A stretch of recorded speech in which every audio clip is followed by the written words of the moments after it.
कभी ऐसी स्थिति के बारे में सोचा है जहां हर रास्ता गलत लगे, जहां जीत और हार के बीच की जो लकीर है वो इतनी धुंधली हो जाए कि सही क्या है बस यही तय करना सबसे बड़ी लड़ाई बन जाए।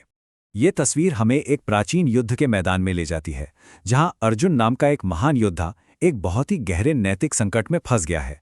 भगवद गीता का ये श्लोक उन्हीं की इसी कश्मकश को हमारे सामने रखता है। तो चलिए अब इस श्लोक की गहराई में उतरते हैं, ताकि अर्जुन की उस वक्त की मनस्थिति को और बेहतर ढंग से समझा जा सके। जरा इस बात पर गौर कीजिए। अर्जुन एक क्षत्रिय है, उसका धर्म है युद्ध करना। और वो कह रहा है कि जिन गुरुओं का वो इतना सम्मान करता है, उन्हें मारने से तो कहीं बेहतर है कि भीख मांगकर जिंदगी गुजार ली जाए। ये सिर्फ एक सैनिक का लड़ाई से मना करना नहीं है, नहीं, ये तो अपने होने के मकसद पर, अपने अस्तित्व पर ही एक बहुत बड़ा सवाल उठाना है।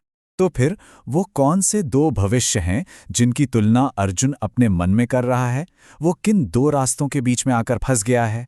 अब देखिए, यहाँ जो बात सच में दिलचस्प है वो ये है कि ये दोनों रास्तों के बीच का गहरा फर्क सामने रखते हैं। और ये सिर्फ कोई सदियों पुरानी दुविधा नहीं है। सोचिए, एक ऐसी नौकरी है जिसमें पैसा बहुत है लेकिन किसी अनैतिक कंपनी में है, और दूसरी तरफ एक ऐसा काम है जो मन को तो शांति देता है पर जिसमें गुजारा करना भी मुश्किल है। अर्जुन की दुविधा भी कुछ कुछ ऐसी ही है। चलिए अब आगे बढ़ते हैं और देखते हैं कि ये बात मुख्य दार्शनिक बिंदु तक कैसे पहुंचती है। मतलब अर्जुन को आखिर ये जीत बेकार क्यों लग रही है? ये वो सबसे जरूरी सवाल है जो अर्जुन खुद से पूछ रहा है। एक ऐसा सवाल जो युद्ध और महत्वाकांक्षा के सारे तर्कों को एक तरफ रख देता है।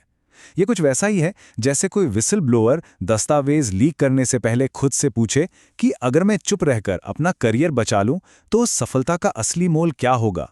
अर्जुन बस यही पूछ रहा है कि उस जीत का असल में मतलब क्या होगा। और ये बात उनके मूल तर्क को एकदम साफ साफ दिखाती है। अर्जुन का मानना है कि इस लड़ाई से मिलने वाला कोई भी फायदा, चाहे वो कितना भी बड़ा क्यों ना हो, उस पर एक दाग लगा होगा। और जो चीज दागदार हो वो भला सच्चा सुख या संतोष कैसे दे सकती है? ये तो उस ट्रॉफी की तरह है जिसे धोखे से जीता गया हो, उसमें कोई असली गौरव नहीं होता। अर्जुन की ये जो सदियों पुरानी दुविधा है, आज भी एक ऐसे सवाल की गूंज है जिससे कई लोग अपनी रोजमर्रा की जिंदगी में जूझते हैं। ये स्रोत इसी अनिश्चितता की तरफ इशारा करता है। ये उस उद्यमी का संघर्ष है जो एक सफल कंपनी भी बनाना चाहता है और अपने परिवार के लिए भी वक्त निकालना चाहता है, या फिर उस वैज्ञानिक की कश्मकश जिसे फंडिंग के लिए एक ऐसे प्रोजेक्ट पर काम करना पड़ रहा है जो उसके अपने सिद्धांतों के खिलाफ हो। तो आखिर में जो सबसे अहम बिंदु ये विश्लेषण हमारे सामने छोड़ जाता है वो एक सार्थक जीवन के असली रूप के बारे में एक बहुत ही शक्तिशाली और अनसुलझा सवाल है। क्या इस दुनिया में रहते हुए, अपनी सारी जिम्मेदारियां निभाते हुए भी अपने उसूलों पर चलना मुमकिन है? ये एक ऐसा सवाल है जो अर्जुन के समय में जितना प्रासंगिक था, आज भी उतना ही है।